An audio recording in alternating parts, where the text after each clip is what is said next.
Greetings. This is Mary Beth McAteer Margolis from MMTV, and I'm here this morning with Kate Lipper-Garabedian, our state representative, for Conversations with Kate.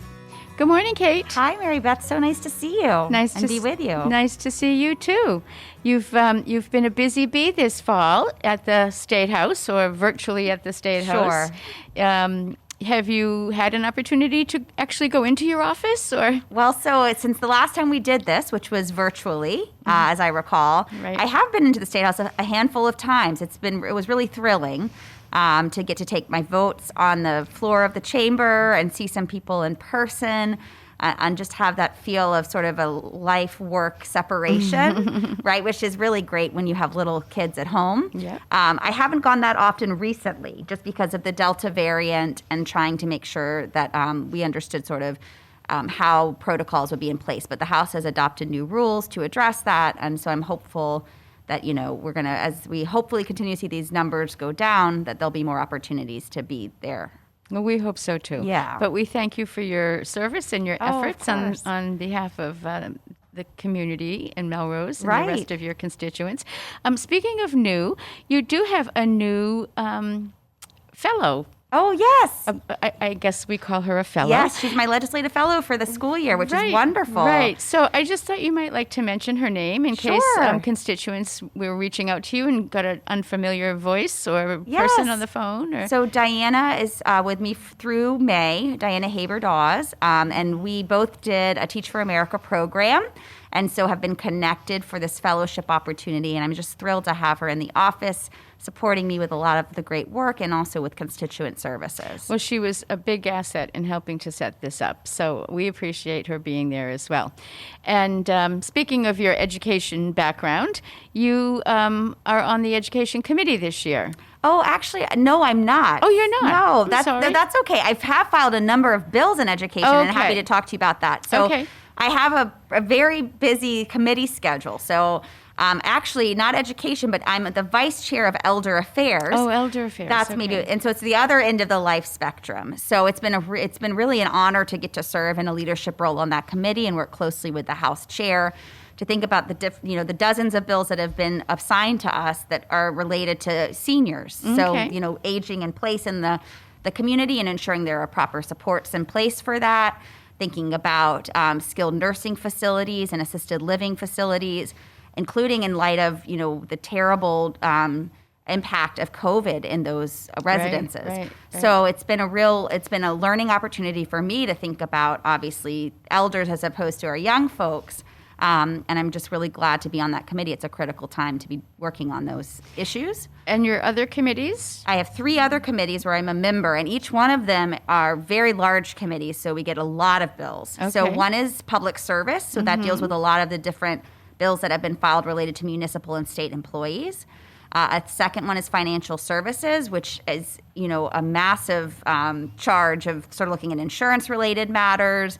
We get things like how to classify ride-share drivers. I mean, it's sort of Okay. a big pot. And then the last committee is the Telecommunications, Utilities, and Energy Committee, the TUE, which I'm thrilled to be on because energy is at the intersection of so much that we're thinking about in terms of our climate crisis. I was really excited to get to tour the Rhode Island wind farms last month as a member of the fun. TUE committee. There were maybe 20 reps or so on the boat. One of us got seasick. Oh, no. You're looking at her. Oh. Yeah, I didn't I'm really sorry. know that I should have taken the Dramamine ahead of time, right?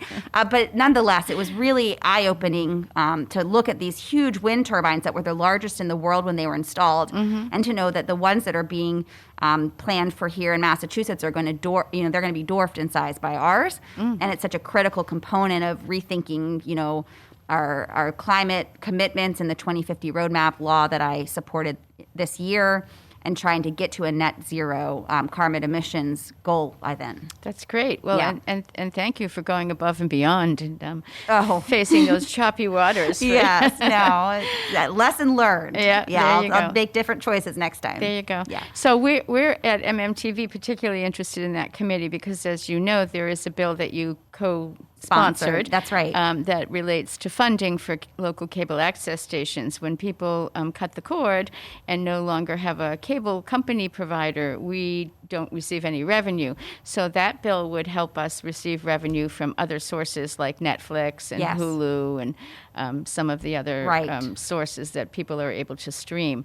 So we are really appreciative of your support and your leadership on that. Oh, on absolutely, that bill. Mary Beth. So. I mean, you know that my parents were newspaper reporters, and I think the public access stations play a very similar role in terms of ensuring that people are informed, that they're getting information from, vetted sources. I know that you all take great care in the type of information that you disseminate. We try. In a way that, is, social media isn't held to nearly the same standard, for example. So you are so important for building community and informing community.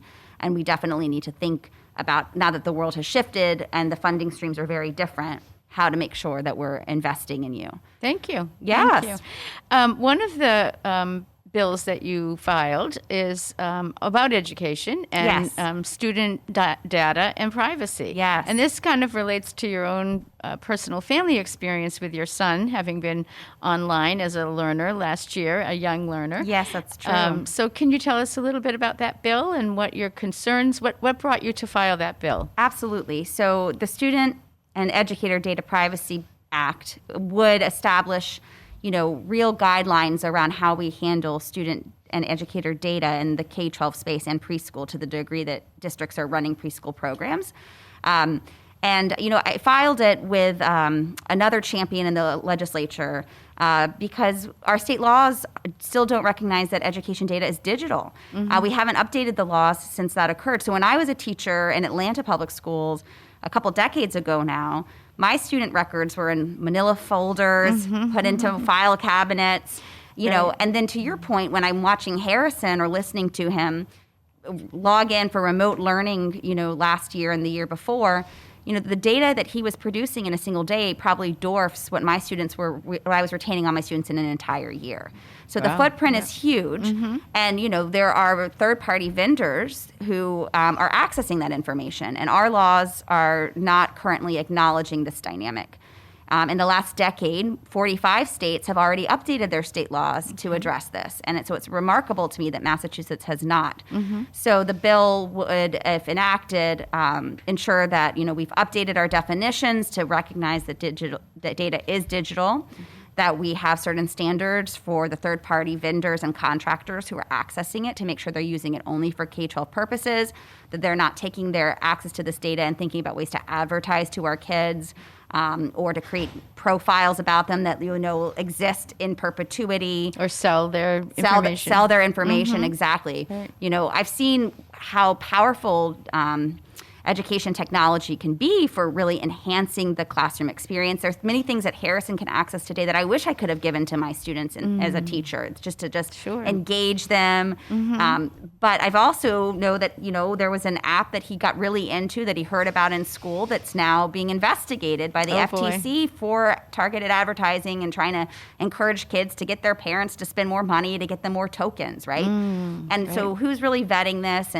And we just need to provide support for our districts in their negotiations with vendors, right? So if there's a state law that they can rely on and point to, it puts them in a stronger bargaining position to really insist on really critical security protocols, privacy requirements, and that sort of thing. And this won't really change how students interact necessarily. I mean, it won't change on the surface, it won't change things. It's just basically a backup measure for the state when they're That's right. When they're That's exactly right. The bill, envisions having a chief privacy officer at the Department of Elementary and Secondary Education to provide districts with support, technical assistance, model agreement language. It envisions that districts would each identify a person who's mindful of this requirement and keeping an eye on things and providing support to teachers in the classroom who are really eager to come up with great lessons and curricula, but also need to be reminded that some applications may not meet sort of the expectations that we have in terms of protecting not only student data but also teacher data, right? Because teachers are also they're providing data, and we want to protect them also. Right. And the last thing it would do is require that districts sort of identify for parents and the community, what data is being collected and what vendors are we working with this year. So, I realized as a parent who's really in tune with this issue, I had no idea, where, Harrison's data was being collected and by whom. And I think empowering parents to have more of a knowledge about this just encourages, more collaboration and attention on this issue. That's great. Well, we appreciate that, and we're hopeful that it will make it through the process. I really hope so, too. We had a great hearing.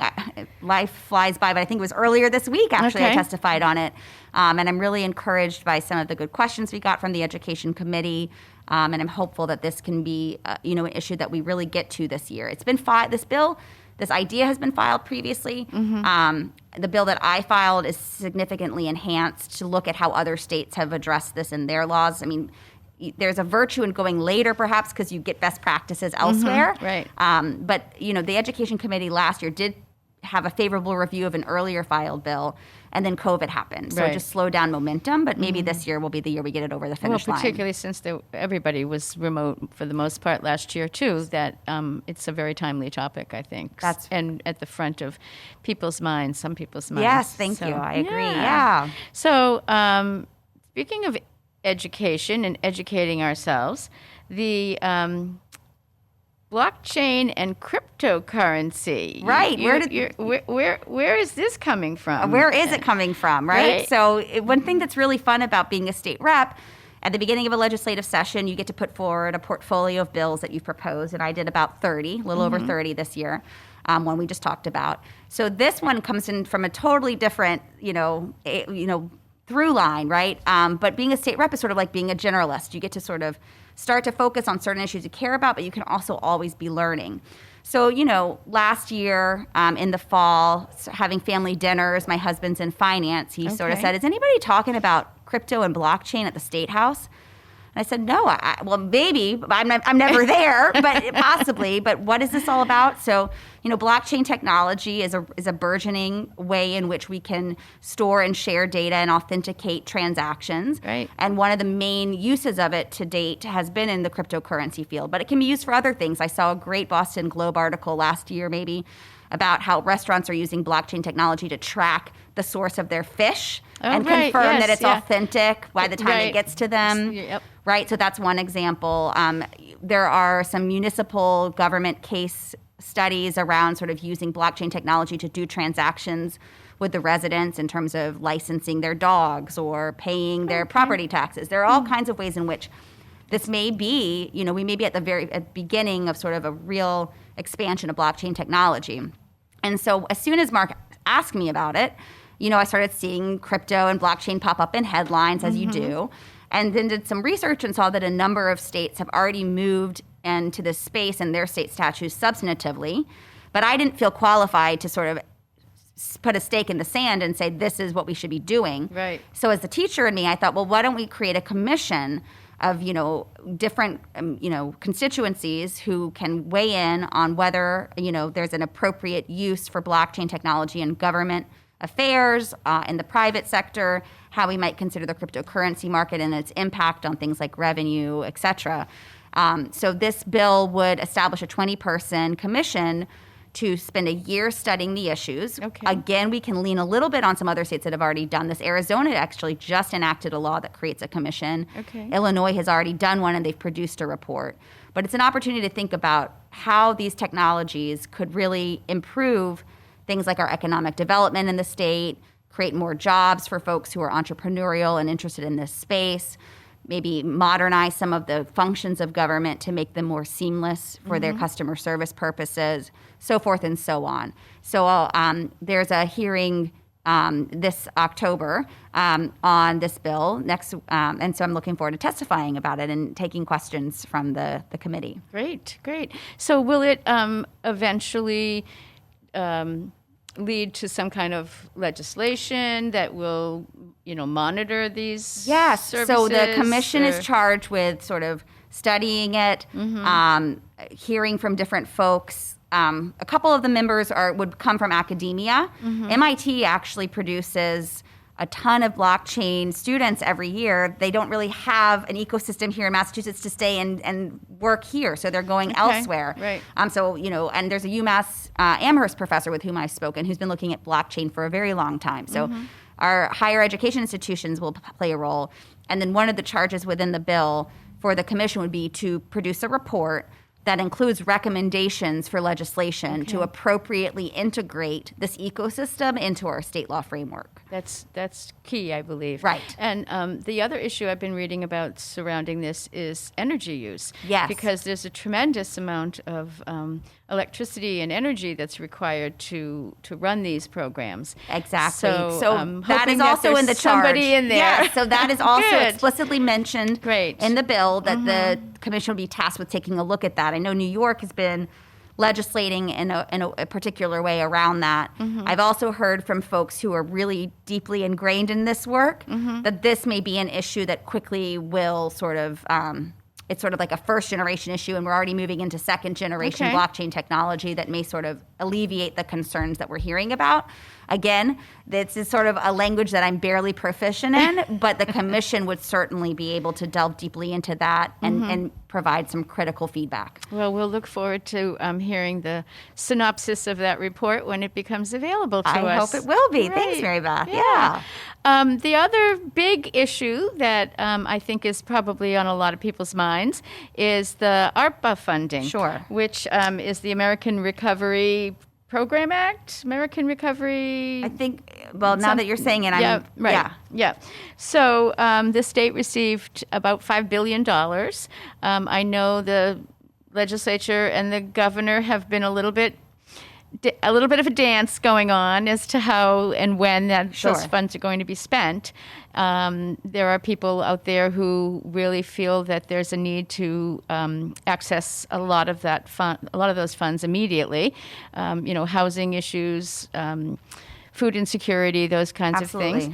You have some focus there that you would like to see happen, and maybe you could tell us about that. Yeah, that's great. Yeah, this is an incredible opportunity, right? Yeah. To think about how we can leverage the federal support that we've received to really build back to a stronger place than we were before the pandemic. And in addition to the nearly $5 billion that the state has received, billions of dollars have gone directly to cities and towns. Yeah, I think Melrose got $8 million maybe. Or I think close that's to that. correct. Right. So, we've seen the city council and the mayor talking, really critically about how to invest those funds. So, and so what the legislature decided to do was have a really deliberative process with 6 public hearings where people could come and speak about their areas of expertise. We also took comments from the public.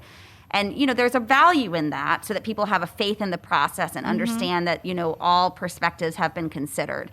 Of course, we've also did provide the governor with some amount of the funding to send out immediately to cover, real pressing crisis needs. Issues. But the issues that you focused on are really near and dear to my heart. I have COVID resources about housing, about food insecurity, where people in the 32nd Middlesex District, including Melrose, can go to access these. We put out one on unemployment because, as you and I have discussed in the past, that was an incredible impact from COVID. So all of the, I've been really pleased with the budgets that I've been able to vote on in my relatively short time in state government, in terms of how they are attuned to these issues and ensuring that we're really supporting our families, those who are unemployed, our small businesses, et cetera, sort of the ecosystem of Massachusetts. And I want to continue to invest there, and I'm confident we will in terms of also like the climate and putting funding toward climate crisis and resiliency and mitigation efforts. A couple additional ones that I've put on the radar for House leadership are around our special education students who are aging out of the K-12 setting when they hit 22. Right. And so many of them weren't able to access some of those transition programs and interventions. During COVID, right? Exactly. I talked to one mother in Malden whose daughter was supposed to start to learn how to navigate the public transportation system before she turned 22. She couldn't put her daughter on a bus or put her on the T in 2020. So I've really been encouraging, and I filed some different amendments to other bills that would invest some of our state money into continuing support for students even as they hit 22 if they've been disrupted, their education's been disrupted during COVID. Okay. And I'm really thinking a lot about just these transition moments where people may not have had the smooth on-ramp that they were supposed to have received, and how can we support them. So that's one. I think that's an issue that I hear about frequently when I'm talking to people, who are parents of students that have special needs. I attended the leadership forum that the Bridge sponsored a week or two ago. Okay. And talked to a couple of people from the special ed pack, and there's concern there that what happens next. Right. And just having some personal friends who have young adults who have aged out, it is an often overlooked area. So I think it's really critical that we talk about it and that we get some focus on it and find out how we can do it better for people. Thank you. I'm glad to be a champion on that. And, it's a credit to the constituents who've been in touch with me, because so much of my role is being a conduit to the people I represent and the state policies that we're enacting. And I can't do that as well if I don't hear from people. So it's been meaningful for me to have people reach out and share their own stories and their vulnerabilities and their concerns, because it makes me better at advocating on an issue like this. So to just kind of, first let's sort of wrap it up. Okay. And think about if people do want to reach out to you and with a concern or a request or whatever. Yes. What's the best way for them to reach you? Well, probably the best way is by email, right. just by nature of sort of the work right now and that we're not in a physical office. And so you can find me on the legislative website. I'm sorry that I hyphenated my name because it makes my email a lot longer, but it's kate.lipper-garabedian at mahouse.gov. Okay. You can also call our office, which is 617-722-2020, extension 4, and leave a message, and we will get back to you. But again, no one's actually at the desk on any given day. And, if people also sometimes reach out over social media, and I've tried to have sort of immediate responses that just say, please email me, because it's not necessarily the best way. As you know, I've got a 3-year-old, an 8-year-old, and I don't actually always keep sort of social media on my phone when I'm moving around places. So the email is the best, then phone. But if you reach me through social media, I'll do my best to follow up. Great. And I'm sure you kind of keep tabs, or you have Diana keep tabs on the social media scene in Melrose and what's going on. And are there any other particular areas of interest or concerns that are coming from the Melrose constituents that are on your radar that you'd like to just put out there or calm the waters about or anything? Admittedly, I also don't necessarily focus too closely on that for my own mental well-being. So, isn't that a good thing? Well, I think we've all had to sort of advocate for ourselves during this time. Everyone is dealing with a level of stress or anxiety that was not anticipated, and certainly, hopefully, by now, people are figuring out the new normal and accessing the supports that they need. I do have a well-being resource also on my website, which is kateforrep.com, that talks about behavioral health supports, substance abuse supports, domestic violence supports. I know that this has been challenging for everyone. And so for me, one thing that I've just done is sort of said I can't be everywhere at all times. And maybe if I'm not on the community pages constantly, that's one thing that I can do, both to sort of hold up the things that I'm responsible for and also sort of protect my own well-being. I mean, one thing I have noticed and seen through social media and personally is just the ability to be back in the community a little bit more. Right. I mean, you and I are masked today. We're still taking our precautions, but there is a level of familiarity now with the virus that allows for us to have a better sense of the risk-reward analysis. And so it was lovely to get to do the Victorian Fair this fall and be in person with people and sort of celebrate our community. I've been thrilled to put together, an October fall festivity with yoga and pumpkin painting. And of course, people who didn't feel comfortable staying could take a to-go box and do decorating at home. And was thrilled to have a lot of support from different city councilors and school committee members to pull that together. So that's something that I'm hoping we'll be able to continue to do if we still, encourage everyone to get vaccinated who can. Very shortly, folks like Harrison will be able to be vaccinated, which is tremendous. Yeah. Yep. Booster shots, if we got ours. Yeah. Great. Yeah. So for all those reasons, and also just still making careful and thoughtful decisions so that we can really be back together, I think will be good for everyone. And the upcoming legislative sessions will be So we're beginning. right now, this is the first year of the 2-year session. Right. So all of the bills sort of need that were filed timely, like the 30 bills that I mentioned that I filed at the beginning of this year, will all get committee hearings. They'll all have action taken on them by their committees. That has to happen next year, I think, by February. And then they can keep moving through the process. And then our typical legislative session will end at the end of July. Right. That gives people time to sort of go back to their districts and run for re-election. Of course, last session when I got sworn in, everything changed, right? We didn't ever really stop. We kept going because of the pandemic. But assuming that this session is more approximates normal, cadence, we'll go through until the end of next summer. Then we'll be back in our districts, doing work there. And then we'll all, then the new House Representatives will be sworn in. What would that be? In January 2023. Right. You got it. Right. Yep. So your re-election will be in November of 2022. That's right. A year from now. Yep.